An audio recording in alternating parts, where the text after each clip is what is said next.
রাজধানীর গুলশানে চাঁদাবাজির অভিযোগে গ্রেপ্তার বৈষম্য বিরোধী আন্দোলনের নেতা রিয়াদের বাসা থেকে 2,25,00,000 টাকার চেক উদ্ধার করেছে পুলিশ। এই ঘটনায় এখন পর্যন্ত গ্রেপ্তার রয়েছেন 5 জন। তবে চেকটি কে দিয়েছে সেই বিষয়টি তদন্তের স্বার্থে প্রকাশ করেনি ডিএমপি। সকালে ডিএমপি মিডিয়া সেন্টারের ব্রিফিংয়ে এসব তথ্য জানান ডিএমপির মিডিয়া ও পাবলিক রিলেশনসের উপ পুলিশ কমিশনার মোহাম্মদ তালেবুর রহমান। এ সময় তিনি আরও জানান, চলতি বছর প্রতি মাসে গড়ে খুন হয়েছে 20টি, ছিনতাই 46টি এবং 70টি চাঁদাবাজির ঘটনা ঘটেছে। এছাড়া গত 24 ঘন্টায় 186 জনকে গ্রেপ্তার করেছে পুলিশ। এর মধ্যে ছিনতাই, ডাকাতি ও হত্যা মামলার আসামি রয়েছেন।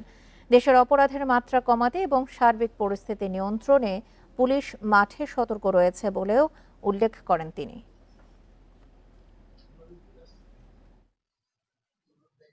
একটা চেকের এখানে বিষয় আসছে 2,25,00,000 টাকার। এটা এই মামলায় যে গ্রেফতারকৃত রিয়াদ নামে একজন।